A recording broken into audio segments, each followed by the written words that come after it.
All right, you guys are all set. I'm all set. Let's turn on some microphones and everything like that.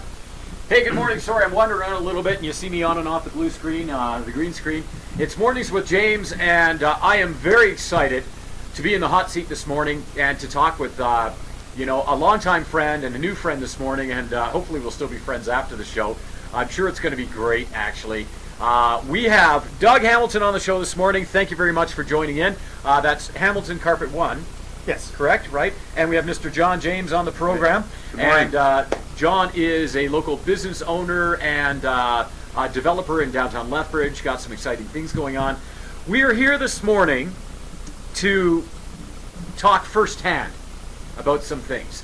I've been accused of some shoddy journalism when I had Jill Manning on the program. We talked about some different people. We dropped some names, and some people were quite upset at how that took place. I want to make it clear, first and foremost, I show all sides of the controversy, the discussion. I'm very, very interested in knowledge. Not interested in a one-sided debate. I'm not interested in glorifying anyone's perspective. What I am interested is the human experience. I'm interested in that. I'm also interested in helping people out. We've got a number of different things going on in southern Alberta, and of course the opioid crisis and the things that the City of Lethbridge, province of Alberta, and the federal government are doing to help things out do help in some ways, and they also hinder in other ways. So first and foremost, Doug, we're going to tie into the supervised consumption site, but first I want to hear a little bit about you. You're a very successful business person in Lethbridge. What is it that you do? So I run my third generation family business. My grandfather started it in 1945. We're almost up to about 70 years. That's fantastic. Congratulations, by the way. Thank you. I've been doing it for 33 years, since I was out of high school. We treat that as the family fund. Yeah. Everything we make goes back into the business. If it's something to make our customers' experience better, buying buildings, warehouses, those kind of things. And, it's not like we're rich people. We're like a farmer. We got no money until somebody decides to buy my business or my building, that kind of thing. We do support a lot of people in town. I've had installers for 15, 20 years at the same time. We've retired a few, that worked for us for 35 years. So we're, a strong, decent place to come, do your business, and get your floor covering. And so have a great what is the experience. nature of your business? All types of floor covering. Ceramic tile, hardwood, laminate, LVP, which is popular, carpet, obviously, hardwood sand, refinish. Yep. Sorry, I'm we have checking the most in Alberta. As we're talking, I'm just checking our feeds out here. So just keep going here. So it's carpet, it's flooring, it's all those things combined, right? That's what I put my whole life into. Is the Yeah, it's your life. Now the supervised consumption site, you're quite close to it. Like for those that aren't aware of it, supervised consumption site is located off of First Avenue. Yes, I'm right behind them through the alley. So anybody are that you walks right through behind the alley, mine Yeah. is the first door they're gonna see after the injection site. I can watch their entrance door from my back door, Yeah. from my bay door. So if I understand this correctly, you're close to the situation. For those people that don't know, and for those that missed the conversation that I had with Jill Manning, with Arches and the supervised consumption site, the supervised consumption site is designed, in essence, to give people, those people who are addicted to narcotics, a place to go to consume them, whether inhaling, injecting, or what have you, in a supervised capacity. And in doing so, there's counseling available and there's medical attention available should they OD. The whole point of the supervised consumption site is to actually help so that we're not dealing with overdoses and deaths. And ultimately, it's designed to prevent financial strain on the healthcare system. Essentially, that's what it is, and that's the message I think when Jill was on the program that she shared. However, there are some spin-offs. You're close at hand. What do you see? I see, as Jill would say it, marginalized people, definitely. Uh, they have maybe what, 16 booths now? Or Yeah, 13 yeah. There's booths. They started with there's some 6. more. Yeah, there's some more being made. It started with 6. Now there's going to be 16. But you have 50 people who want to shoot up. And the biggest thing that, say, not necessarily the younger people, but people who don't know what's going on, is they think that they're just standing there holding hands, waiting for that room to open. Well, Jill said it takes 45 minutes. They're allowed 45 minutes into a room. So Yep. you got 16 rooms, 50 people wanting to inject drugs. They're drug addicts. They're not going to wait 45 minutes or longer Yeah. if you're at the end of the queue. So 10 feet from the door, they're outside shooting up. They're shooting up on my property. They're shooting up in the front of my property. I have a very nice landscaped business, which the city required for me Yeah. to do. And And now it's you a have- great you have a camping very- spot. You have a very large facility, very large business frontage on Second Avenue. Yeah, we're 8,500 feet. You know, Yeah. fantastic building. Southwest Yeah. Steel built it for us, and we were extremely happy. I actually finished paying for that building Yeah. this year. You know, that's where nobody pays off a huge building like that in 8 years without pushing lots of money. And that's Yeah. what we've done. So essentially what you're saying is you've got a successful business and your business continues to be successful. What's the problem? Lay it out. I mean, am I being daft here?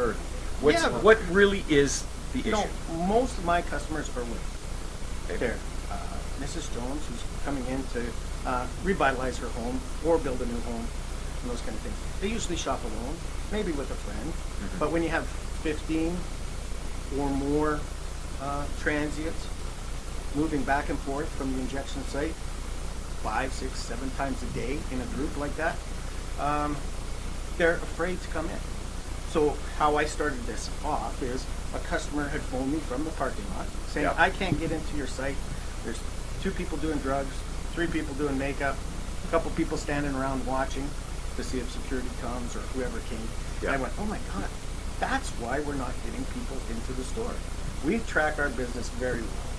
You know, my dad started it many years ago. What's the temperature outside? What's the weather like? How many people came in? What did they Yeah. come in for? So we have 20 years worth of that type of number. So I know when you have to have more people on staff, which is going to Yeah. be good weekends. And our numbers were flat, way down. Unbelievable. And I go, Since as a small business guy, since the injection site. since the injection site. So as a small business guy, I got to go, what am I doing wrong? You know, we're on the front lines. We change things automatically. You know, that rack's not doing good. It's not selling. I got an installer that's not doing properly, or a salesman. You know, we address it and we change quick so that we can Yeah. stay in business. And then when I kind of just realized that from that one customer phoning, and then another customer phoning to get in, Yeah. another one come in from out of town, drove her 80-year-old dad in to pick North Filter, and she's outside having a smoke, and she is swarmed by 5 people. Got a smoke? Got $1? Got a... So she just throws a cigarette away in fear and runs inside, because anybody who is circled around by people, Yeah. any people, doesn't have to be a drug user, but just even a group of rowdy kids, Yep. she would be afraid, and she has the right to be afraid. So I wrote the letter to the mayor, just to the mayor, and say, I need your help. What you have implemented in my neighborhood is costing me money, and when I did that, he came over to the shop. He was there about 5 minutes, and basically blew me off and said, Doug, we're saving lives, and we're going to take 2 or 3 years for this problem to work itself out. And I go, well, I need to move. We're talking about Mayor Chris Spearman now. Absolutely. So, Mayor Chris Spearman came over and basically spent 5 minutes 5 minutes. and said, "This is for the greater good." And I invited him to come for a whole day. Just come in the back, where I've now had probably 80, 90 people who just want to know what's going on, come into my business, I open up the back door, and they can see it all for all its glory. It really is. There's no sugarcoating it when a guy is shooting up 10 feet from you. Yeah. or smoking meth or crack, or prostitution. As you see the Johns drive up and down the alley. Yeah. You know, you can't hide that. And you get, like my 80-year-old aunt, she brings 5 friends, she wants to come over to the business, and I go, no, just wait. And these are just during the daylight hours. Yeah. When it gets night, it gets crazy. Yeah. So I get so get We'll back to where I we'll get was. to John. John, we'll get to you in a sec here. I'll get back to where Have you got Yeah. Have you got a sense of the numbers, the change in numbers, retail sales from a year ago before this? Retail Superos- walk-in. We do a fantastic business in commercial where Yeah. nobody has to come into the store. It's all booked. You know, it's all in a spec book by the architect. We bid it, we win the job, go ahead and do it. Yeah, okay. But walk-ins are down exactly 52%. 52%. 52%. So in Okay. a typical month, I would just average people coming in to buy an area rental. So we have 700. We'd sell 20 to 30 a month. Yeah. Now I sell in 2 and 3. That's a huge cost to the bottom line. Okay, John, tell me a little bit about yourself. You've got a development happening in downtown Lethbridge, but give us kind of a little insight. Your family's 70 years in business in Lethbridge, and how about yourself? We have deep roots in Lethbridge. I bought a property downtown Lethbridge in 2009, 2010, right, roughly around there. Ran a business down there. Was part of the BRZ board, active member. Also part of the college board, cabinet for the trip. So really, trip, really involved in the Yeah. community. And so, we're just businessmen, and we have concerns. And the concerns is the drug crisis, the homelessness, and the supervised consumption side. Yeah. These are big concerns for us. Yeah. Business. To give you so to give I you a just want to sense. say one more thing Yeah. is yes, we're businessmen, but you know what? The members of our community who have houses in downtown or just in the community, they're suffering too. Our city's ratings have dropped. That means our property values are going to drop. Yeah. So everyone, just not small businesses, community guys, families have a house. That's a big investment. Yeah. And we need to take care of our members here. And we're not. We're not even listening to us. Yeah. And that's serious. That's Yeah. just it's just serious. So go ahead. So yeah, just to give you a sense, a perspective on it. So Doug is actually located right behind the supervised consumption site. Okay, and I want to be very clear on this. We're mentioning names. We're talking about Mayor Chris Spearman. We're talking about real experiences. For right or wrong, we're not casting judgment here in one sense. All I'm doing is laying out the facts about the experience that business people are having, and and what they are seeing. So we want to be very clear about this. Okay, we're not making anything up. We're not quoting stats that have no backing to them. Now, so Doug is located right behind the supervised consumption site. John's business, can I say where you're located? Yeah. Okay. Right next to the Petrocan on 6th Avenue, and that's going to be Fifth 5th Street. Yeah. So, and you've got a new development going on. Yeah. So it begs the question now, you've got this great new development going on. Mm-hmm. Why develop there? I mean, I know you own the spot, but with all the stuff going on, is there a goal in mind to developing this property? When you buy a property, it's not just you just buy a property and it's now here today and gone tomorrow. I mean, I bought this property back in 2009, 10. Yeah. Worked out of there, had some plans out of there, Mm-hmm. and we're hoping, we do a lot of planning and hoping to expand the property. It's got high visibility and that. But am I nervous? You bet I am. I'm very nervous. You invest in the building, companies invest their resources into you as a tenant, and you want them to succeed. I got a mortgage on that place. How am I going to pay it? And so we are very concerned. The funny part about this, I shouldn't say funny, the serious part about this is that, downtown business, and I'm including Doug in this because he's part of the downtown area, why do us as business owners have to pay for security or extra staff or more fencing or mag locks on doors. So, sorry, I think we missed something. Did you put up a fence? Did you have to put up a fence? I have a fence, actually, one of a good friend and business, DH Fencing, doing a lot of work. So you have to wait quite a while, because it's not just my business that is putting these up, these chain link fences to keep people on property and things safe. It's everybody in the city. So it's gone huge. I'm just right focused in my area, because nobody can't not walk by my building if you're using that site. You literally have to, skip across it. Yeah. Yeah, So it what just gets so- there. But, so as a what's sport- the actual cost? but when I wrote that letter, and a mag lock, just because I have women who run in that store, and they're afraid. People come in, or they get accosted outside, or they have to keep people off their vehicles, and they're going, we can't be here alone. We can't even if there's a couple in there, we don't feel safe. So I had Electrical Solutions come in and put a mag lock on the top of the door, $3,000, so she can buzz anybody in. First time in our life that we're have to view the public before they come in to see if it's going to be safe.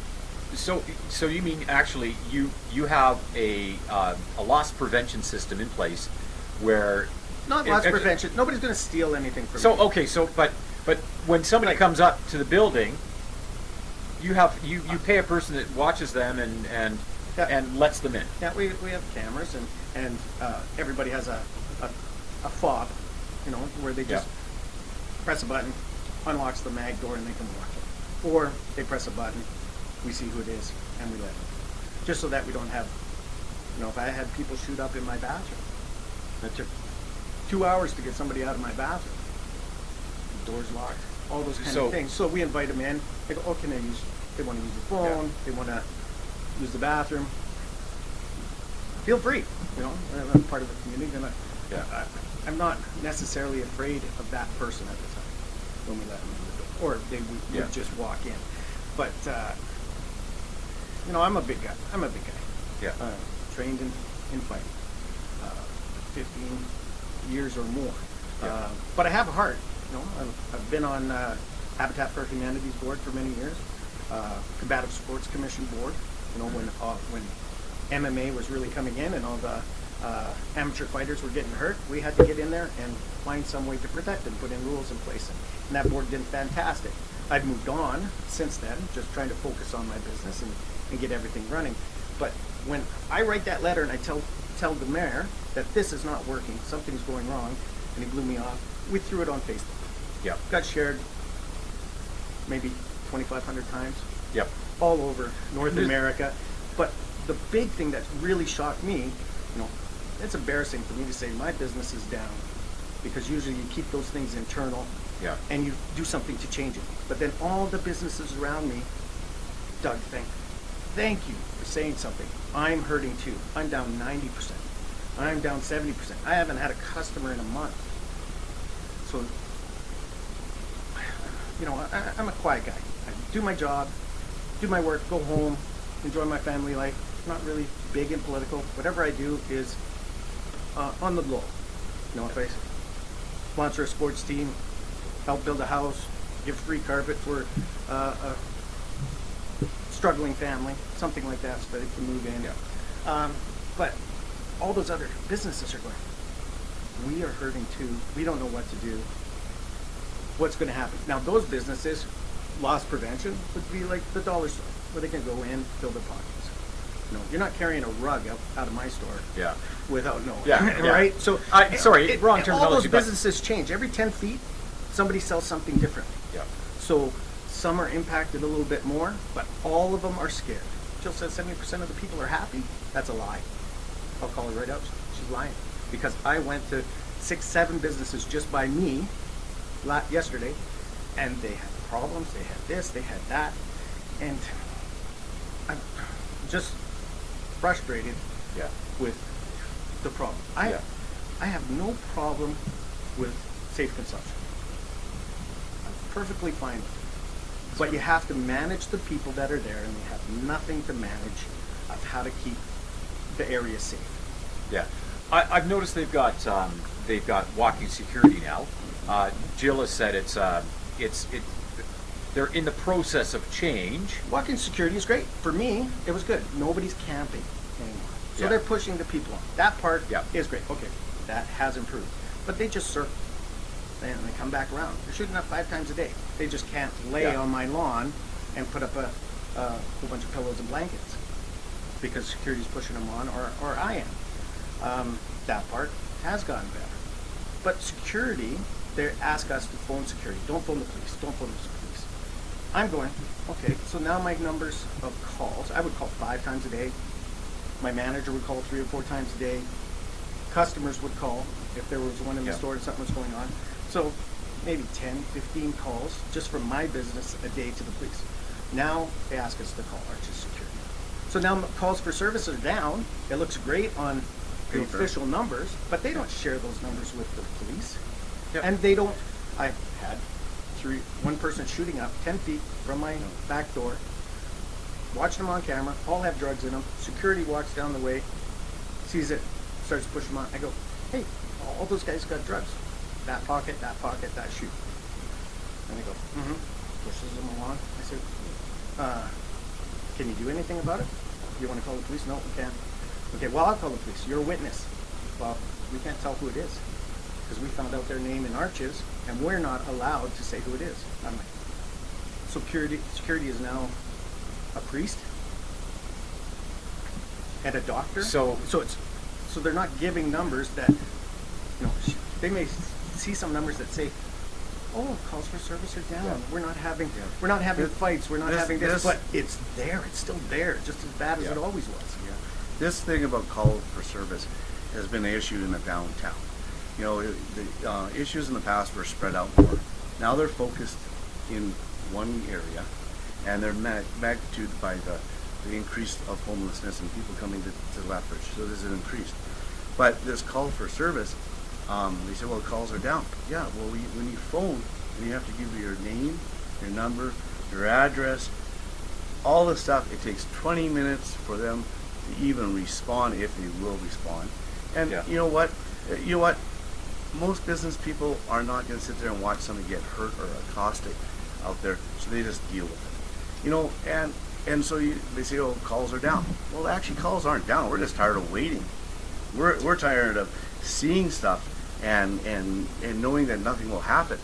The city has done some great things. Don't get me wrong. They invest in the downtown. They do a lot of things, and thank goodness they do, because the downtown would be worse off. But they also have the DOT program, which is the DOT guys are really good. The diverse outreach team, they go out and they've been around and they'll help move people on and stuff like that. They're Yeah. fantastic. But the police, I saw it where my location was. I've seen it escalate over the last few years. What- So not Because just you used recently. to have a business on the corner there, Yes. and you shut that business down. You sold it, Yes. right? I was tired of dealing with this element and this problem, and it was unsafe for my staff. And I was prepared not. I double staffed. Yeah. I couldn't have a girl working on their own. My choice was, I'm not gonna keep on manhandling people for my staff down there. I have to stop in every night, get a call, and police wouldn't come, and so we made a choice. We're gonna just close it down. Yeah. Now, fortunately, we did, and we don't, we just shut it down. The problem is that we saw this escalate. We met with the police. They say the same thing. The calls are down. Yeah, because everyone's tired of calling. So then we started doing online recording, and then they shut that down. So now there's no record of what we need downtown, and it's declined. The safety, the moving, loitering, and all this. So the problem we have is it enforcement, or is it a social issue? Yeah. Because before, some items like public urination, nudity, Which is daily. Yeah. loitering, prostitution, was an enforceable thing. Now Somebody could get arrested for it. Now, Right. it's a social issue. drug paraphernalia. It's a social issue. So you can actually carry illegal drugs downtown as long as you're saying you're going to that site, you don't get busted. So now we've went from enforcement to social issue. And that's really tough for the guys down on the street because, you know, the policemen on the street, they're working their butts Jeez, off. they're And working they're hard. patient and they're awesome. And they're getting pricked by these needles. And they're getting them thrown at them. Yeah. And it's sad that we have a mayor and we have a police chief. They've both been around enough. And this decline is steep. And they are not reacting. They are not doing anything about it. Yeah. And why should two business guys know who the drug dealers are? Yeah. And say, oh, that's a drug dealer, that's a prostitute, this is that. Why should we be able to identify these guys? They need to be being proactive. What have they done? You know, what have they done to improve the downtown, to make it safer? My question to them is, what have they done? I haven't seen any programs. Did you know that I think about 5 years ago I met with the police and I said, you know, you need to have your downtown beat on Friday nights and Saturdays. You don't have anybody on Saturday, Sunday. How are families coming down here to shop? Well, you know, we never thought about it. Well, when do people go down to shop? Saturdays, maybe Sundays.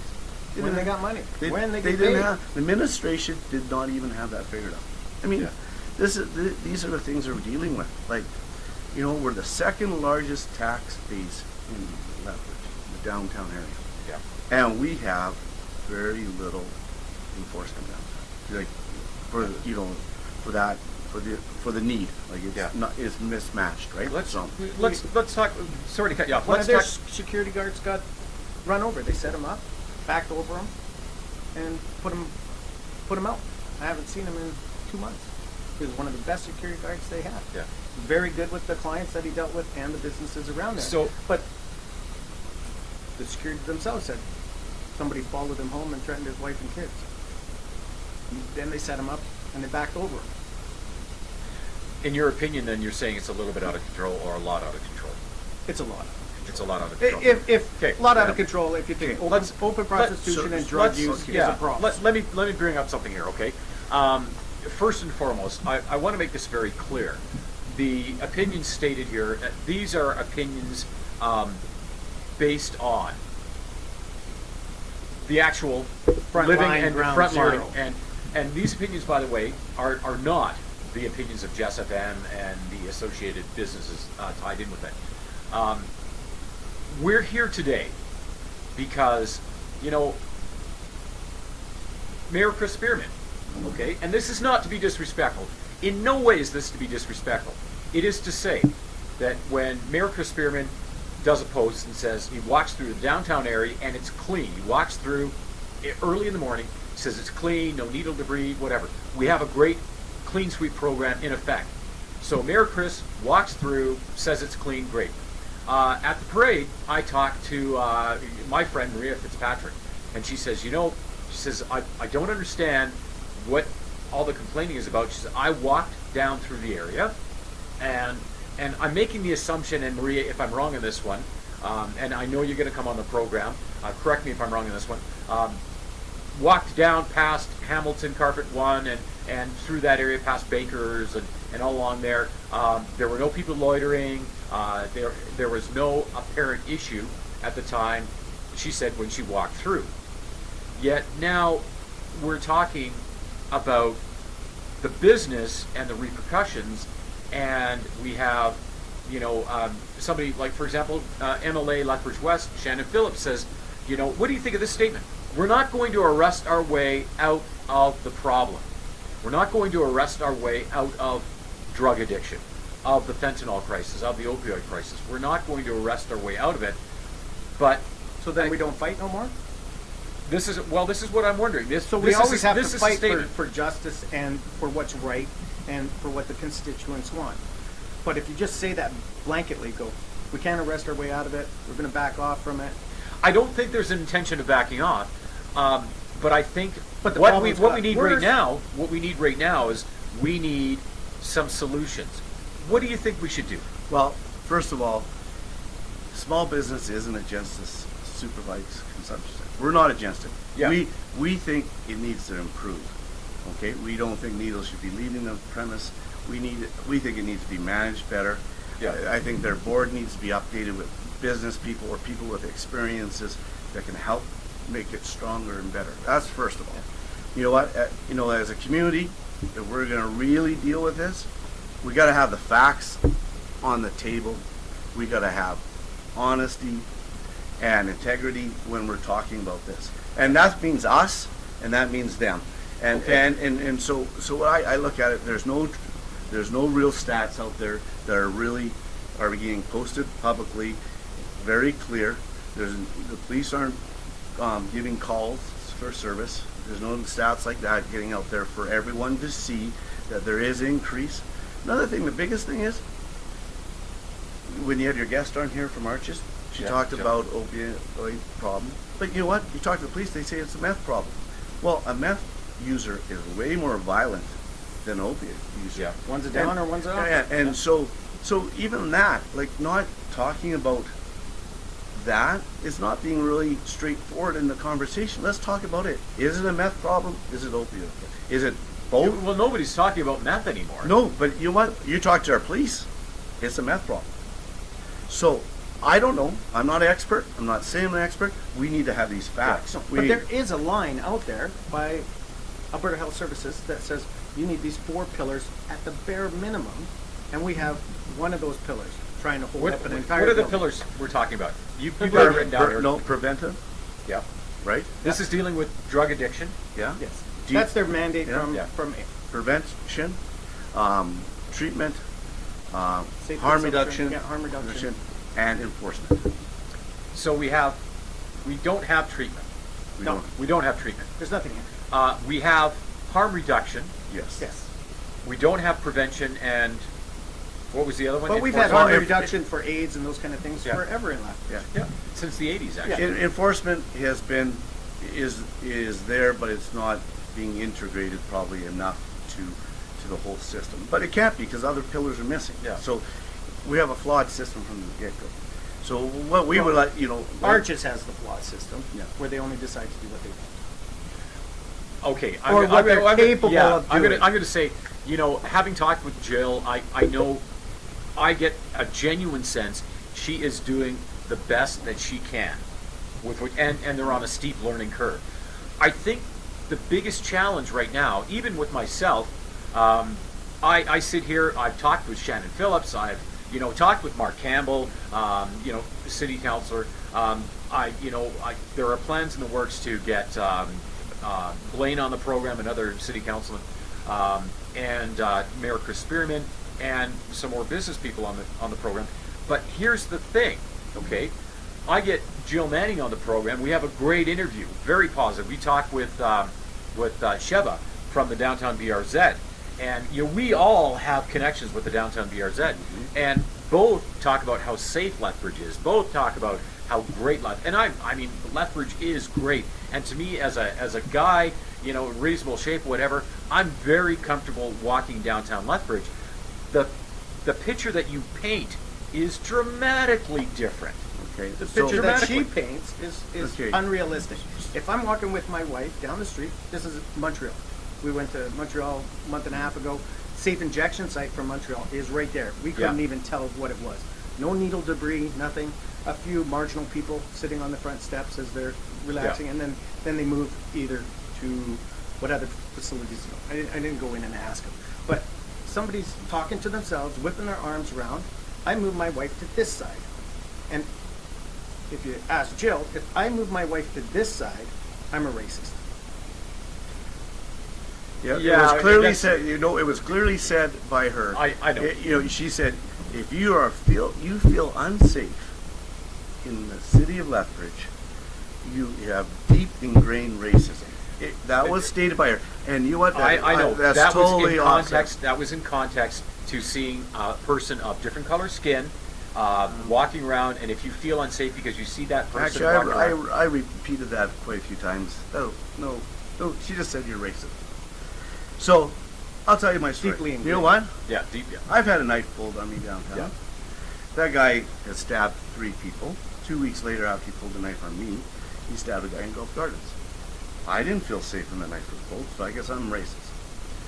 different scenario. No, but no, I actually it understand isn't. where- It's downtown, is a user, and he pulled a knife on me. Yeah. I did not feel safe. I guess I'm a bad Well, person. Nobody would feel safe, and that's kind of carrying to the extreme. Wow. Let's not get no, back. it's not as extreme because I- she said there's only 2 incidents in the last 10 years downtown. Wrong. Sorry. You're right. That is I've wrong. physically been in 5 fights since that place has been. Yeah. There's- So this is okay. This is why And you that's guys. to This is protect why you guys myself, are on the not program. to attack them. Yeah. This is why you guys are on the program, and it's not to pick on any one specific person. And I appreciate the corrections, and if things were said that are wrong, Jill, by all means, if you want to respond, and you know what, great. Let's have a reasonable dialogue about this. Everyone's going to have a different perspective on it, right? I think the most important thing that we need to get here is the fact that what we are told as the public and what is shared with me as somebody who seeks to share information with the public is dramatically different from your and yours firsthand experience. Because I think we're pretty close. yeah. we're pretty In close. what And I we're mean, I doing. know, But like, when you talk you know- to Jill, it's like sunshine and roses. We're dealing with a hard problem. Yeah. Those guys should be happy. 70% of the businesses are happy. They're not. The reality is, as a community, if we're going to fix this problem, we got to get the facts out. We got to be open. We can't be throwing out all these facts and figures or information that's wrong. She also said, like, there's not a needle debris problem.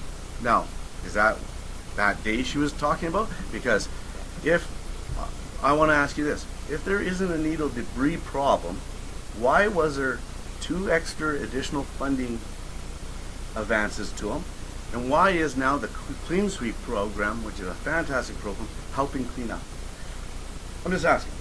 Because there isn't a needle debris problem, but But you ask for more more money. money. So let the public answer that one, because I'm confused. So I think there's a perception issue. I think before the supervised consumption site moved to or was built where it is, I think the program was the debris issue was so spread out that it wasn't brought to light.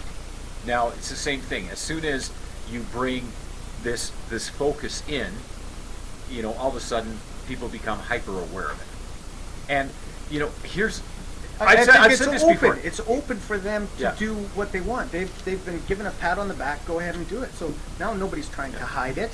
Where before I there think- was some shame involved in it. I think the big problem, though, is that for too long we have been too conservative. We've been too tolerant. We've turned a blind eye to the drug epidemic, and for many years we treated it like an us and them. And now that we've begun to be a little bit more reactive with it, and I mean, the Very supervised consumption site is just reactive. That's all. We are not proactive in any way, shape, or form. Sure, there's counseling available there, and that's great. And if you make a difference in somebody's life, absolutely fantastic. But the fact of the matter is, this is all reactive. We need some solutions. yes. Gentlemen, what do you propose? What are we going to do? Well, we need to get the 4 pillars in place. Yeah. That's what we need to do. We need to get A way to manage the client. right Her Yeah, clients. right. But I think before we get there, With compassion. right. Oh, absolutely. But I Everything is think coming from a I believe heartfelt didn't spot. Blaine Higgin bring a motion ahead to get a new board going with actual experts in drug and Yeah. addiction. Jill's Right. a nice person. She's a nurse practitioner. She was 3 years ago had control of 3 people. Now she has control of 130. Where do you get that experience from February to now? She needs help. She needs and we help. agree. And We want to help. Yeah, we want to help. I think in the small business community, there's people out there that can help them on their board. I think they can help them mentor in running developing a business plan, a service delivery plan that they need. I think there's lots of people out there that is willing to help in the community. We need a new board that I'm not talking about Arches, but about that Opiate board. opiate board Mayor's opiate that board. has experts on it. Yeah. Like real experts on there in it, and some addiction, some rehab people, some transitional housing people, like a whole more components. Streets Alive are fantastic, Mm-hmm. And the funniest part, gotta stop saying funny. Sorry, guys. The serious part about this is shelter. The shelter. You know, our shelter's at capacity. They say It was at capacity a long time There ago, was a- and now we have a 150% increase in homeless people. And- Those are proper numbers from 2016 to 2018. 150% Wait, more okay. homeless. So Jill Manning, when she was on the program, she said, "You can't possibly know that." That you can what, know. What is this based Well, on? And I'm looking at your notes. but- Every 2 years they do a homeless count. 2016, so when our mayor was in council, just got in, and our police chief, I think at the Yeah, time, same. 2016 to the numbers of this year is 150% increase. And if what, you- what does that base it? How did they get that number? they go out and physically count it. Yeah. Because when Robin was on the program, Lethbridge Housing Authority CAO, I believe, CAO, she said basically people physically go and they know where the camps are, they know where the homeless people are sheltering, and they go and physically count them. And once again, we have different perspectives, and this is not disrespectful to Jill Manning in any way, shape, or form. She on the program, she said you can't possibly know how many homeless people you have because you can't possibly count them because they're homeless and you don't know. No, I think what she said is that if we had 10 more homeless people a week in, Yeah. that's a number that you can't count. Which I agree. Yeah. Okay, that's scuttlebutt. But But this is that a number that actually- you can yeah, count. That number, by the way, and I was corrected by Robin James on this. She said that is based on physical head counts at the homeless shelter. Yes. So it's actually a physical head count. But- the number could be much more. But not put in a report and done properly. properly. And Jill is right by that. But this number is 150% extra. Yeah. It's out there for everybody to see. Yeah. So we got, we have this issue. It's been coming for 2 years. They know about this. Yeah. My question to Mr. Spearman is, what has he done about it? Our shelter, if you drove by our shelter, it's an eyesore. It is, and it is owned by the city. It's funded through the government, Alberta government. Yeah. Right. And it is an eyesore. And it's been And an it's eyesore not- for it's years. not safe there and it's either. not safe. We've been told that there have been many incidents of there inside that place, and it's dangerous. And I'll tell you a little story. I have a recycling dumpster behind my place. I get a phone call from the police. Hey, you got some people living behind there. You better go down there. And lock it up. I said, okay. So I go down there. Couple down there. Living rough.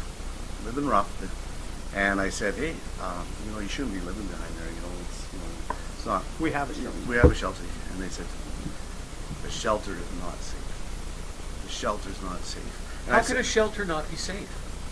well, so I said I mean, to- I realize that's a naive question, but Well- it's you have, the You have statement was gangs. made. You have gangs. That are in there. You Yeah. have people selling drugs to the people who are in there. Yeah. Who, drug dealers infiltrate that business because that's where their clients are. This young couple was taking a padlock and locking my doors from the inside. There's no top on it. And they squeeze in behind the dumpster, and I said, you know what? You can stay there. Got to listen to the police, but you can come back the next day or whatever. Yeah. You can stay there. And they were there. And so, you got to feel for these people. When our shelter's not safe, we're not expanding it. When we've got housing issues, and you know what? We have money allocated from the province for homelessness, for housing, right? Yeah, I believe it's about $8 million. Right? To get people off the street. And here's a fun fact: over $1 million, almost close to $2 million of that funding pool went to Arches. Nobody wants to talk about that. Why? That's directed by the city, not Directed by council by and the city. Minister of Health. Yeah. That almost $2 million. Why do we have a house? If we're taking away from housing money to help Arches, we're kind of I don't know. It's a little confusing here. We got 150% housing issue, homeless, Homeless, people. we need to be dealing with them because 3 or 4 years ago we were doing the raw in Lethbridge that we're ending homelessness. We're at 80 or 90%, and I asked the question at that time. I said, we're why are we, like, we're homeless? That's great. But why is our shelter still full? Nobody had the answer. Now our shelter's full and our homelessness rate is climbing out the roof here. And so we went from kind of gaining ground on this problem to not having Yeah. a grasp on it. So my question again to Mayor Spearman, what are you doing? Yeah. And why are you taking that money away from them, So- putting it there? It appears to me, okay, let's try and nail down some solutions. But it really appears to me that we're almost caught with our pants down, and we're just reacting. Yet, if we were to take it, and I know like Lethbridge is a very unique situation because we have one of the largest reserves in North America next to us. We're in such a location that we do have a lot of transients coming through our city, and that number seems to be growing because the opioid crisis is growing. But now Well, it's it growing appears because it's we're not. inviting them. Well, but Calgary's got their own Reserves. supervised consumption sites. And they're down. Just the Herald or the Calgary paper the other day said that their injection sites are fewer clients. Yeah. So why are they fewer? And by the way, exactly. per capita, Because per capita, they if got you all look- 4 pillars running. They have all 4 pillars. They have a package program. They have big facilities, but they're running. They're looking at the whole problem, Yeah. and they're looking at prevention, and treatment, and harm reduction, and enforcement. They're looking at the whole package. We're not doing that here. Yeah. And Well, you know even what? if- And you know what? The reserve beside us, they're taking a real hard stance. And they're taking a hard stance. They're kicking people off the reserve, which is forcing people into Yeah. Lethbridge. You know what? Funny that that we should be taking a hard stance maybe too, because we're just letting everyone in, and we're just taking. So if that's our stance, if that's what our council wants to do, our city. I don't think the community wants to do that. If that's the case, then let's make a plan to handle that. Yeah. For example, You're right, expand our shelter so they have a place to live, so they're not on the street. If we're not going to be tough and enforce, we got to house them. We got to figure out where to put them, and it shouldn't be So on his It's loading just dock. what- Yeah, it's Yeah, it's my like dumpster. me. I what start was the a word new called? line. Transitional housing, right? I- So we have no transitional housing in Lethbridge. That's my understanding, right? And Blaine is a big advocate of transitional housing. Robin James has been talking about it, right? All these people are talking about it, but Well, because that needs money, funding, and time. It really does. Yeah. So I put it as an analogy as a business guy. I sell 5,000 widgets, but I can only supply 10 widgets. That's a bad plan. Something's going to fail. I mean, they're going to be out of business or sued or whatever. yeah, So she has a business, because I'll consider it a business, Yeah. clients, Yeah. which is exploding, but no way to service. yeah. I So believe she the numbers. came too fast. Yeah, I believe the numbers were from about 300 in February to 700 in July. Were the numbers that much of an explosive growth? And they're in the process of developing up to 16 supervised consumption areas there to help that. I gotta say, 700. Oh, yeah, but we don't we're know saying what those Jill. use. I don't mean Jill. I don't Yeah, mean to no. call her out that way. I mean arches. Yeah. But because we started this Yeah. conversation Yeah. about Jill, I mean arches. Yeah. You know, Yeah, as a board, absolutely. they haven't done it. Jill seems to be a very nice person.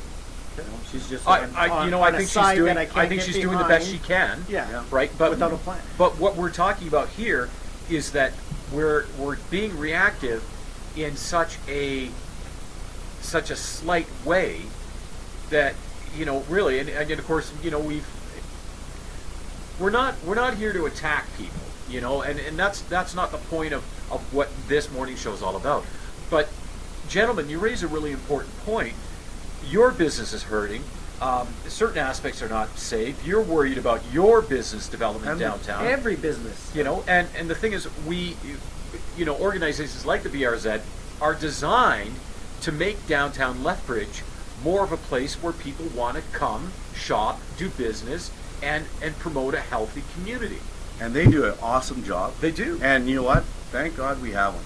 You know, and thank goodness the city of Lethbridge, in the heart of the city, has invested. That's one arm over here. Yeah. We kind of have this other program going with arm over here that doesn't really take that in consideration.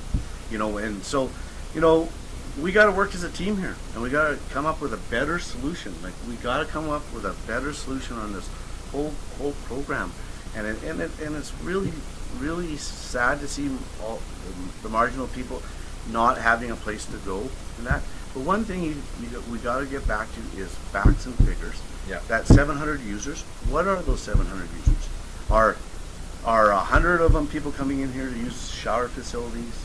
Are they 50 people coming in Yeah. for counseling, like they offer wound care? They have all these services. So out of that 700, how many are actually drug users? We don't know. How many are minors? We don't know. How many? You know, like How many are- we need to know this stuff to really identify and work in this Yeah. program. And every time you ask this, you don't have the answers. Yeah. You know, and so we just got to start measuring it. We got to know how. You know. Well, let me ask you this. Now, we had this open house, this forum on the opioid crisis, and City Hall was packed. No, that was a college. college. You mean At the college, yeah, sorry, at the college, yeah. And it was packed, it was heated, but Well, I don't remember It wasn't. anyone. It wasn't heated. no, it wasn't. It It was was controlled. Yeah, It was okay. Big Brother telling us exactly how it's going to be, and you don't have an input. So yes. I like to talk about solution-based thinking. Okay, that's None why I of those ask you people guys. had a solution base. They just That's- told us how bad that's- it was, not how to deal with that individual it, who's standing at exactly. your door, Okay. poking you with a needle. So first If of all, that- that meeting at the college was well attended by the public. Yes. Well attended, and actually well attended by Arches. Unfortunately, Arches wasn't even allowed to be on the panel. But it wasn't about discussing solutions or Arches. It was actually a class on harm reduction. Everyone on the panel, except one person, I believe, and I could be wrong, was all on the taxpayers' dollars or benefited from harm reduction. So they are on the team of raw harm reduction. Yeah. One guy had a methadone clinic. One was like it went on and on. Yeah, they're all experts of some kind, though, right? Yes, they were experts or something, but they were on the taxpayers' money for harm reduction. You know what? We should have had somebody there talking So- about rehab, preventive. So we all got together. We had this wonderful meeting, and we didn't talk about solutions. no. You couldn't ask questions. You wrote them down, and if they decide, if they thought it was something that they could Okay. cover, Last 10 minutes. cover. that Yeah, meeting. last So- 10 minutes. That's what prompted me. I went there to say, I'm in trouble, mayor, councilors. My other business around me are in trouble. Help us. Yeah. And we get 10 minutes at the end if you're lucky. Yeah. What about this? Okay, to address the situation, now we're being reactive again, and I'm not advocating vigilantism, but apparently the security that's in the area doesn't have the power to do a lot of things. I welcome somebody who can correct me on this if I'm mistaken, but why don't we have a community group there that can step forward and help people? So maybe, for example, if we had a community group that could provide an extra element of safety, either to move people along or to move people to a place where they could sober up. We need a sober up facility. Mayor Chris Spearman talked about it, and I thought it was very interesting. He said, these people need a place where they can go watch TV so they're not on somebody's front lawn. Yeah, we need it. Okay, but what about having a group of some kind that can be more proactive, interactive, that can connect with the people that your business is being hurt by, your business is being hurt by, and that will interact with them in a meaningful way, that will give them a greater sense of community so that we can begin to make a more reactive and then proactive change. Why not have a group like that? Why not have feet on the street that have a policing ability? Enforcement. We have that. It's called the police, and we're hamstringing them. We're not letting them do what they've been trained to do. we're letting them be social workers. That's not their job, is to be a social worker. They can do their job with dignity to the people that they are. Yeah. But there's a straight line. This is right, this is wrong. So we arrest the people. We put them in jail, put them in detox. Now people say, well, you can't do that because they'll go through withdrawal. But they do find help in jail. If we don't have a place to house them and to get them into proper counseling and say have them dried out or off drugs, they have those things in prison. You know, But if then we you don't still, have it, they you still have it. need a place for them to go afterwards. When they get Jill said this: if somebody wants to get help, it's several weeks wait to get in. Well, and they're homeless. It's not like you can phone them on the cell phone and when there's an opening. You can't do that. And then once they get into that treatment facility, once they sober up, then they need to go to extended treatment. But Right. then it's another bunch of weeks wait there. Potentially. Yeah, so That's why Calgary has the 4 pillars, and Yeah. they have a wet side. She's in their- answering in our their question. thing. Yeah. This Band-Aid, charges, is not the answer. And so it goes back to the mayor putting his hand out for some money with no game plan. There's money available, let's grab it. Let's grab it. Open up Arches. Who cares about the businesses? Let's just open it up. Let's go. Let's hand out needles. Honestly, I don't think that was think the he knew. intention. I don't think No. he knew that it was going to go. No, boom. but when reality. it does, you have to say, So "I'm the mayor. I did something wrong. Let's go away and fix it." Let's have a reasonable solution.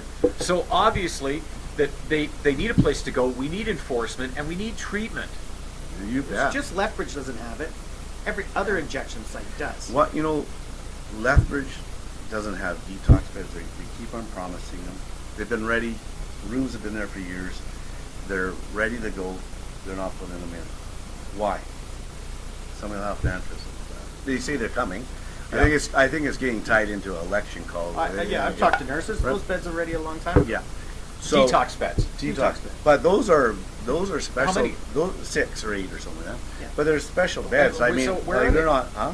But those marginalized Like at the hospital, or? yeah, at the hospital. Okay. Those marginalized people aren't going to qualify for those beds. So in Calgary, they got a huge gymnasium. If you're too inebriated or I don't know, say you're too high to go out, got a wet side.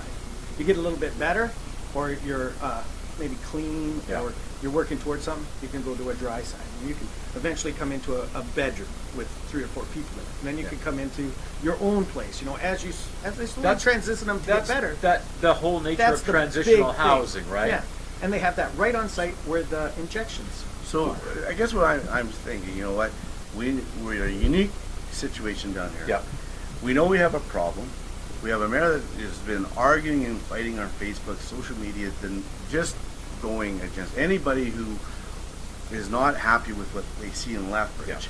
And bully. In the sense of bullying, telling people to move out of town, stop whining, all these things. And all of a sudden, he's out of town. A thing gets passed by Blaine Higgin to move ahead and make some progress on this. Then all of a sudden, he's in there saying we should all work together as a community. How can we work together as a community after you called everyone out? And We should get all the churches involved. Yeah, We should church- open the doors of the churches. Like you people who are on boards of churches and you're not letting these people in, you're bad. But then the people at the church go, oh my God, are our congregations supposed to monitor these people that came in and they got no power? These are... the reality is we need to. Yeah. The reality is we got to work as a community. We got to get facts and figures. And you know what? Why haven't we heard from, with all this going on? Why haven't we heard that we need to expand the shelter? And Temporarily. And that's- temporarily. Honestly, that's the first thing I've heard about it. But to me, if I look at this and I say, okay, what about a solution? Why not? I understand there are some vacant buildings over in that industrial park. It's not too far off the beaten path, and it's still in that area next to the homeless shelter. Why not? Right. Why not expand that and give people a place to go there that is, logistically it makes sense. And then the You can have number a one sober up argument... facility and then a transitional facility right The there. other one argument that the Arches will put forward is not all people who use drugs are homeless. That's true. So And I go, are you telling me that the ones that do have a home or a car to shoot up in are too proud to go near the shelter to do their safe consumption? That was one of the things that was brought up. That was one of the things that was brought up. So you've got a teenager who basically gets exposed to the drugs for whatever reason, and and I know of some people who basically, well, one person shared this with me about her family member who basically, as a teenager, got introduced to the opioids and was an addict for several years. Finally got some help, but still struggles with that addiction, right? But this person used to shoot up in their basement. They would never go. They would never go to a supervised consumption site. And that's the whole purpose of a supervised consumption site is to have them inside. But this guy, he would not go there because he was so shamed and so embarrassed by his addiction, because not just from his sisters and family, but friends. But I think And he would be more ashamed if the site was closer to a homeless shelter? No, it was the Or- fact that I it was the fact that he was an addict and he just could not. He just could not bring himself So- to He to had a be place out. to do it. Yeah. Right. Well, he's in his basement. Okay, so this comes back to facts and figures of this drug crisis we have. Yeah. What kind of drug crisis is it? Who's the users? What are the unique users? If we don't know this, if people don't know this, how can council and people make decisions? If you don't, so we're going to help 80% of the people, we're going to put the funding this way, right? Yeah. So how are we going to do this stuff? So like I'm not an expert on this, far from one. But if there's a 150% increase in homelessness and our shelter's full, and we keep on inviting people to come into town to do drugs because we're not going to bust you and you're going to be you have a free walk here, we got a problem. Yep. We're not going to treat we're not treating anybody enough people, right? Yeah. I mean, we got to look at the whole thing, and this is a big issue, and it's getting bad. So clearly, one of the biggest things we need right now, we need some enforcement of some kind, and we need some proper control and guidance, especially in your area, Doug, especially around the supervised consumption site. Well, just because it's the bag. Yeah. It's the big flower. Is it getting any better? Like with the security in place. And things security like- in place? I say one thing has gotten better. One thing is Yeah. that they don't camp. Yeah. I don't have to. Before I used to have to go underneath my trees full of blankets and needles and debris and food, because they get it right across the street from the homeless shelter, and sit underneath my bushes where you can't Yeah. see anything and rot. And in the morning I'd have to kick them all out. So we cut down those trees, we opened up the area so the police can look into it. But still, because that's what they say for homeless people. What's the number one thing to keep? Keep your area clean, no places to hide, those kind of things. That's, you get that right off the internet. But now they don't camp because security will eventually walk around every 40 minutes. Because sometimes it'll be 3 hours before they come because they're dealing with something 5 Yeah. blocks down. That doesn't help me. Yeah. Though they're doing something. I think what the problem is that you increase security here, they increase security downtown, and you push and they move. You're just moving them around. moving Yeah. the problem That's around. the only thing And that- you know what? We've had actually a pretty warm summer, a pretty nice weather up there. Yeah. And I'm really worried about when the weather changes here, and Yeah. when we have this sheer number, and we don't have room for them somewhere or a place for them to do things, right? Yep. Where are they going to go? Well, we know kind of from past history where they go. They go to the mall. They go to the public library, right? Yeah, And Lethbridge Center has had lots of security issues in the past, keeping them up, and they lock their washrooms down and stuff like that. So they go to these big public areas where they can spend some time, right? Yeah.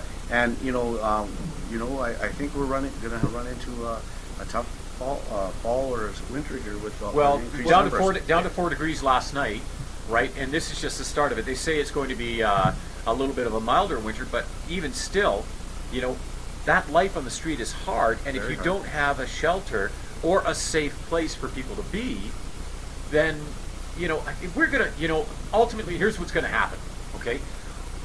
We are going to measure the quality of our community by those who suffer or those who've been marginalized the most.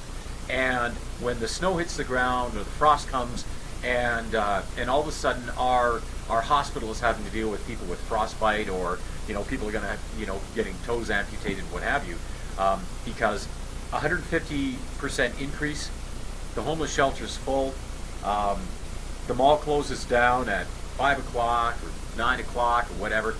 They've got no place for them to be. They've got no place for them to go. Now we have a crisis. We have a crisis in our ability to service humanity.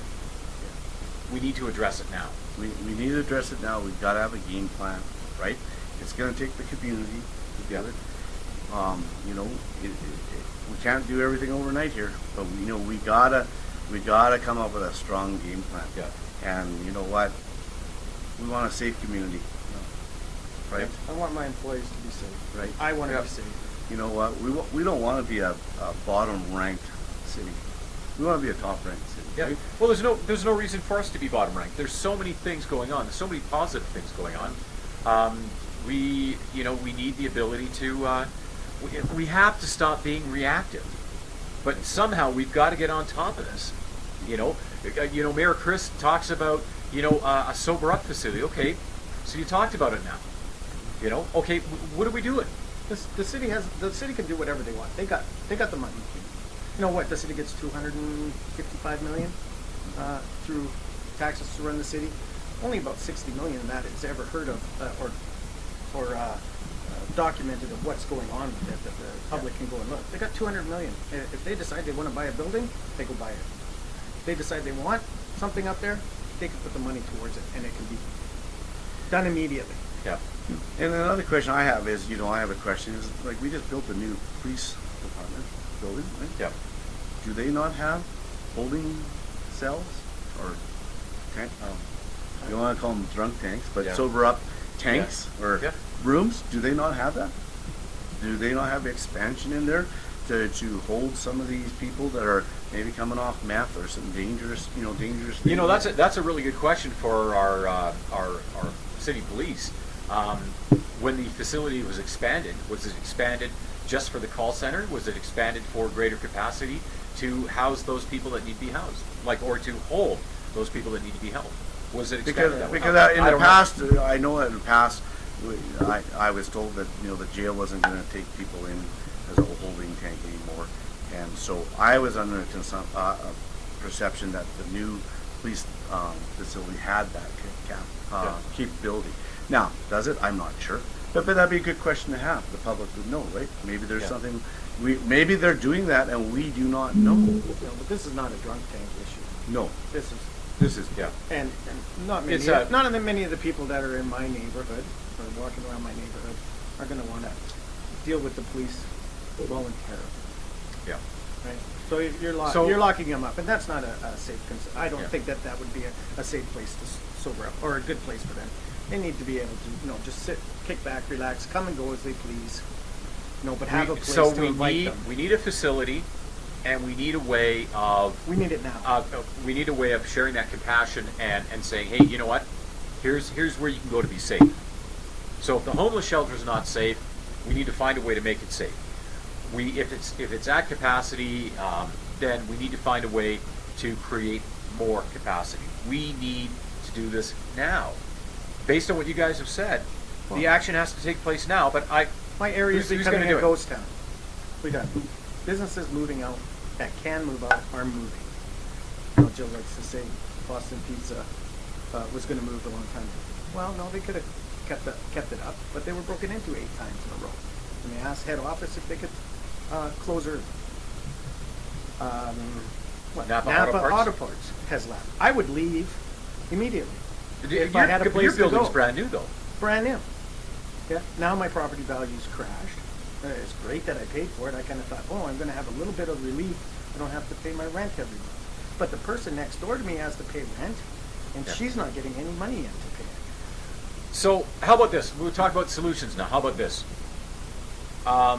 What about forming a business association for that area and developing a plan that can be presented to Arches, to the city, that you guys can talk about enforcement, talk about, you know, making your area safe, that you guys have control over.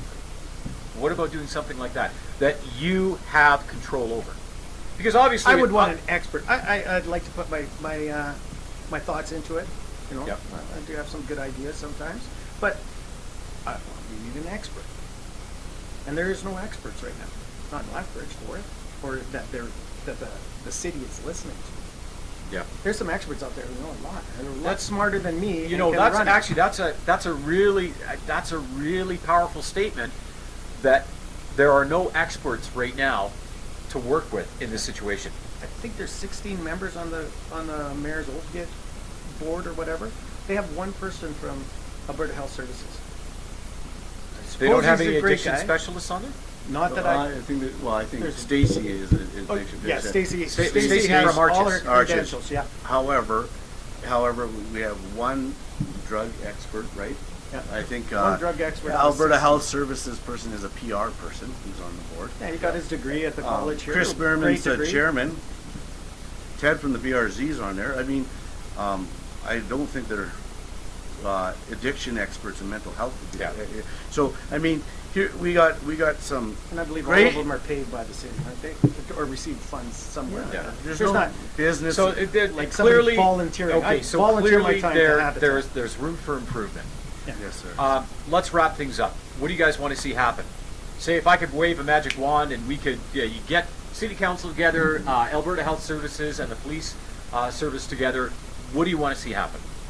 I want to see the 4 pillars work properly, and not just one at a time. Okay. Because it's a hamster wheel, and we're just waiting for those people to die. So we Because need, they got nowhere to go. We need Yeah. to get them somewhere to go. And you know, we have a crisis. They implemented something quick, but now say, you know what? We implemented it quick. We did it wrong. You know, not I'm sorry, but now we have to do this, this, and this. yeah. a game and, plan. And that's just a nice start, because Alberta Health Services has given us the 4 pillars. Work them all. And take care of your clients. I take care of my clients. He has a problem, he has a bad floor, or something's Yeah. wrong, I go out, I take care of it. But when their clients walk out the door, they seem to think, well, I can't do anything for them. They're just going to have to go melt Yeah. back into society, or You're right. manage that person. The 4 pillars. We need to do something. We need to more. Just We- the start. You know, because I- I don't know what happens after the 4 pillars, but Yeah. I'm sure we could I, put I something gotta together. say this, okay? I truly appreciate both of you coming on the program today. We have got to take this video and share the heck out of it, because you know what? I'm hearing this stuff for the first time. And I've talked with people who are in the know. I've talked with some very good people, and for those people, you know, I appreciate you coming on the program. Shannon Phillips, Maria Fitzpatrick, Constable Ryan, you know, Jill Manning. I appreciate you guys coming on the program. Knowledge is power, but at the same time, we have to keep in mind that your knowledge and then, you know, what you share is different from the ground level, and what people Public are needs actually. to see what's happening The there, public not needs to. hear it. You know, I'm just talking about the daytime activities that I deal with. When Yeah. you go to night, it's a different club. You know, I try not to drive by my building at night, because I just would be so depressed. But when I have a member of council say, I parked there for 2 hours from 10 till midnight, you have more than 150 people on your property. I trust what he has to say. When So somebody one of the city- defecates on my lawn in the middle of the night, A I city have to call the councillor- police to come pick it up, because it could be contaminated. A city councillor parked at your property for 2 Across the hours, street for 2 across hours the street and for 2 hours, counted. and counted 150 people Or more. or more. I've had videos sent to me that are just, can't watch it all the way through. I had to move all my trailers. I have a nice area to park back there, 18 feet by 80 feet. Yeah. We used to park all our trailers there, all our tools, all our stuff. people, they get in behind there, they do it, they wreck the trailers, they flatten the tires, they put their syringes on the bumpers. They Yeah. do all those kind of things. So I had to move it. Now I got to find a new place to park 5 trailers, and nobody can use anything there. There's We got plugins for winter when it's out there. Well, I had to cover all those over, another $1,500 because it just invites them to plug their phones in and charge everything up. I get sprinkler heads kicked off. You know, it just multiple Yeah. damage, 3 broken windows, this and that. That's just me. We're talking into the tens of thousands of dollars. Yeah. Well, I mean, in the area we're talking about too, because I've talked with somebody whose business is on 13th Street and 2nd Avenue North, and they shared similar things where they have surveillance. They have actually use a siren to scare people away, but same thing. Their business is negatively affected, but look at the size of the area we're talking about, from 13th Street to Stafford, then over to 4th Street and 6th Avenue. All of these places, alleys and things like that, negatively impacted by that drug culture. And all the businesses in that area, no matter who, is suffering. yeah. You So can't say it's not. enforcement and management, huge issues, Yes. and they need to be addressed now. Yeah. And I think when you start that system and you're starting to help people, the community will be behind you more. Yeah. If you're just enabling, I think Lethbridge is a little tight on that, and they're going, no, we don't need to enable, we need Yeah. to help. I think that you guys see that there's a lot of public support behind making some changes here. Yeah. You know, I know that the city, when the council, big showdown at council, Yeah. their email server, I heard, exploded. You know, like there's a big public support on fixing this problem, and you know what, we can help. Everyone can get involved, and get a plan together. And let's support each other, and let's have some facts, some figures. Let's get out there. Let's get a game plan, and it's not going to happen overnight. But we got to get working on it, because Yeah. these are individuals.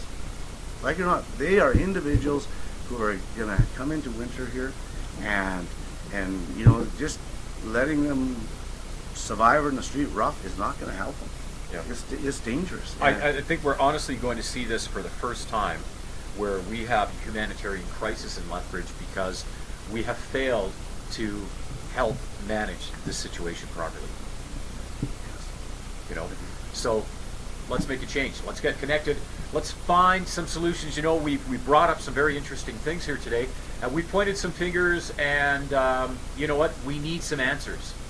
So let's find some answers. Let's find some solutions, because nothing's happening right now. And if this is going to take quite a while, we actually need the public to support those businesses as hard as they can, Yeah. and a bigger police presence, Yeah. so that the public can go to those businesses and try to support until something has happened. Otherwise, it'll be a ghost town Yeah. in my area. Yeah. I think the other thing too, and Jill had mentioned this too, compassion goes a long way to basically helping the people who are in that area, the street people who are in that area, know that they can change their behavior. She talked about somebody from, I believe it was Burton Max, giving water and stuff like that, and that formed a Lot real... in McQuaid. Yeah. Yeah. Yeah. Which is great. It was their okay. opening day. I heard this story just yesterday from another business. Okay. Opening day, they got a wall there. Yep. The manager came where they're all sitting and using. One thing came out and just wanted to talk to them. A lot of McQuaid are great at that. Yeah. Yeah, great guys there. Great guys, and they're used to that type of system. Not saying that all musicians are into that lifestyle. Not saying that at all, but Yeah. they've seen it more than anybody else. And he did tell them, you're free to stay here. I just came out to see if you wanted some water and stuff because we're having an event. I can't kick you off this. This is city property. So it's not like he had any power or anything to move there, but he was being a nice guy, and he is a nice guy. Most of the people that are there, I've met more than once, and they are good people. But these, when they're using, these people are like 5 years old. Yeah. So maybe that bit of goodwill that happened, and she said, and the peers will keep them off of it. I don't really believe that too much because they can't remember not to step on the grass. They can't not remember to don't shoot up in this spot because it's not safe. So how are they going to remember? Oh, this business was nice to me, and this business was not nice to me. They just live their life how it You had is. some pretty good experience with that, though, showing people respect and. Yeah, you know, if you can develop some rapport, but when you're talking now into somebody on meth, then you're in a different game here. You know, if you have somebody who's intoxicated or somebody, like you said, in an opioid that's going to be chilling out, that's totally different. But if you have somebody on meth, I think we're a little different game here. Yeah. But the reality is, though, I don't think anybody's saying don't be compassionate, don't be this. But the reality is that business has invested some money down there. They haven't been there very long, right? And what's going to happen is once they have customer response, or in a positive experience waiting for the child to come out of there, or a negative is going to be the tail. So once fall comes and the kids are taking guitar lessons and all this, and there's a great company, great company, they're going to have their opinion. It's going to be different today versus in a couple months, right? And So- same as Yeah, you, right? once again, we're well, gonna- just today I had some guy I thought who was ODing on my stairs. I said literally, shaking him, nothing. I ran to the injection site, opened the door, and go, "We need help over here. This guy's ODing." They came right out. By that time, the guy had actually got up because he thought they were probably going to inject him with something. And the security goes, "Well, we'll talk to the nurse."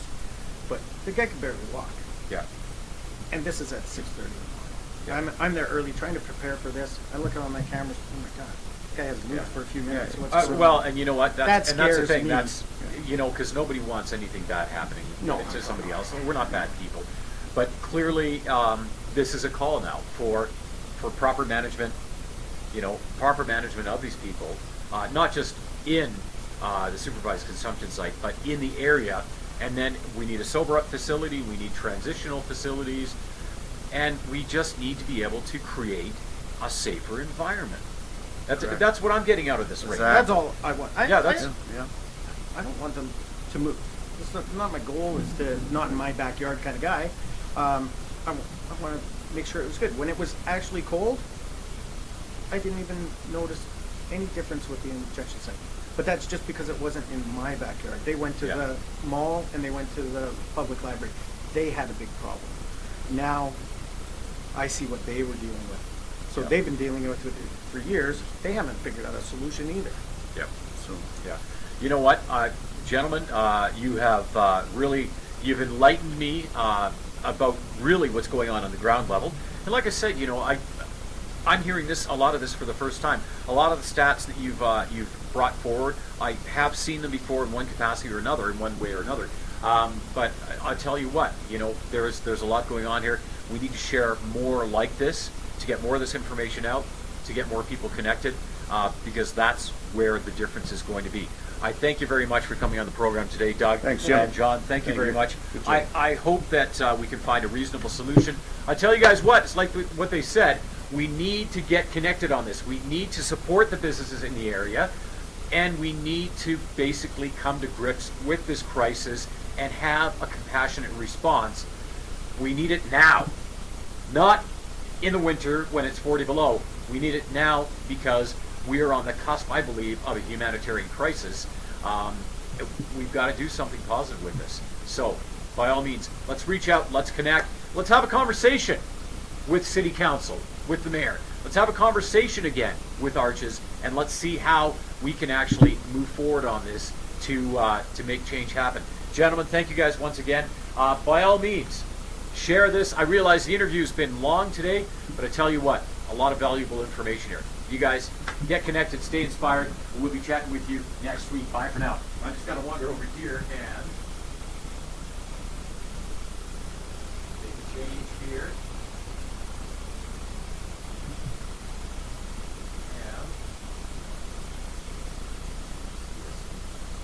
And anyway, thank you guys once again.